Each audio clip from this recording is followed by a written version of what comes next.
अस्सलाम वालेकुम नाज़रीन, मैं इस वक्त दरिया चिनाब के किनारे ते खलोता हाँ। तो दरिया चिनाब की अगर गल की जाए तो इत्थे दरिया चिनाब के नज़दीक नेड़े नेड़े जिन्ने पिंड सन इन्हों जदों भी दरिया के अंदर पानी आउंदा सी ते खतरा लाक हो जाता सी।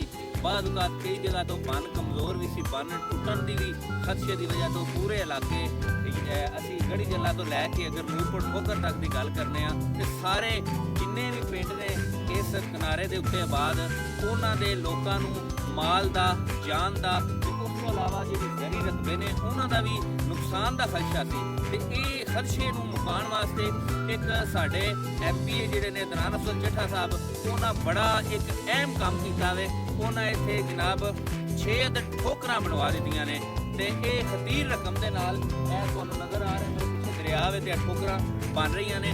इसदी वजह तो कि इन्हां लोकां दे माल जान ते जरी रकबे दे तहफ़्फ़ुज़ वास्ते उन्होंने बड़ा एक अहम कदम चुकिया वे। नाज़रीन, मेरे नाल इस वक्त अलीपुर चट्ठा दे सीनियर सहाफ़ी नवीद भट्ट साहब मौजूद ने। असीं इन्हां नूं पुछने आ कि इन्हां दे इस हवाले नाल की मौक़िफ़ है। जी भट्ट साहब जी, बहुत शुक्रिया। तुसां एक बड़ा ही ना बर्निंग इशू ते गुफ्तगू की है ते मैं समझना वा कि बाज़ लोगों के बड़े सवालात भी सन। मैं सब तो पहला सिटिंग MPA अदनान अफजल चट्ठा साहब नूं और अहलियाने इलाका नूं मुबारकबाद पेश करना जिन्हां दे जनाब एक बरीना मुतालबा सी। तकरीबन ये मुतालबा 15 से 20 साल पहले का सी कि इलाका जिहड़ा जिस वक्त सैलाब आउंदा है तो पूरा इलाका जिहड़ा जनाब पानी के पुट हो जाता है। ये जरी रकबा सी ये तबाह हो जाता है, काश्तकारी लोगों की मुतासर होती है। अदनान अफजल चट्ठा साहब ने 1 साल की जनाब जी अपनी MPशिप दे विच जिथे दूजे एक मैगा प्रोजैक्ट जिहड़े ने उन्होंने मुतारफ करवाए ने ਜਾਂ जनाब जी उन्होंने लॉन्च किए ने। ਉਹਦੇ 'ਚ एक सब तो वड्डी अमाउंट सी 1 अरब ते 20 करोड़ रुपया जिस इस इलाके की जनाब जी बेहतरी वास्ते उन्होंने इन्वैस्ट किया है। उन्होंने हंगामी बुनियादां ते जिहड़े अहलियाने इलाका ने उन्होंने दी फरमाइश ते उन्होंने जनाब जी तर्जमानी करते हुए 1 अरब ते 20 करोड़ रुपया जिहड़ा ना उन्होंने जनाब जी एक तोहफे के तौर पर दे के पूरा जनाब जी जिहड़ा दरिया है इनू एक जनाब जी इसकी सीमत मुकर्रर की है।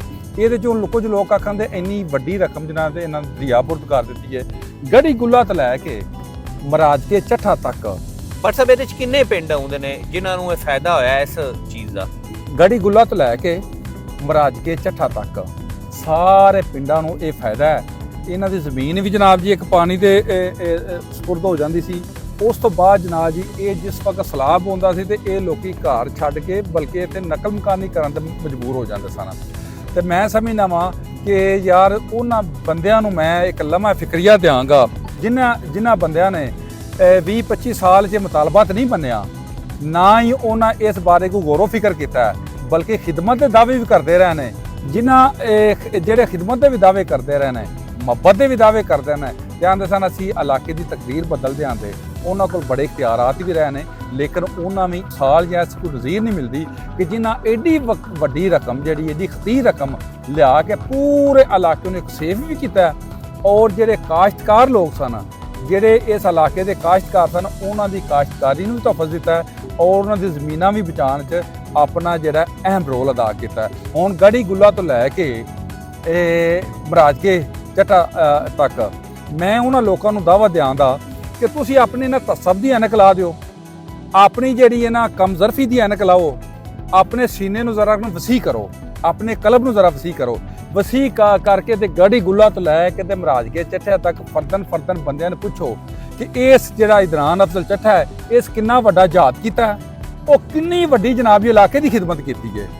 उस वक्त का मैं अज तो चंद साल पिछे चले जाओ तो वेख्या जी मैं यकीन करो आप कश्तियों के जरिए ते लोगों को रेस्क्यू किया कि लोग जनाब तोड़ बन्ना ते बल्कि घर छड़ के नकल मकानी करके ते टुट जाते सन कि यार सैलाब आ गया। अज इस लोगों की ज़मीनां बचा के लोगों के इस इलाके में जनाब जी महफूज करके जेड़ा अजीम कारनामा अंजाम दिता है मैं समझना वा ये आने वाले वक्त च सुनहरी रूप में लिखा जाएगा। शुक्रिया भट्ट साहब। नाज़रीन, भट्ट साहब तुहानूं दस देने पे कि साबका दौर के अंदर 77 सालों के किसी MP ये काम नहीं किया जिहड़ा अदनान अफजल चट्ठा साहब ने काम किया है। ते उम्मीद है कि काम तुहानूं पसंद आया होगा। अल्लाह हाफिज़।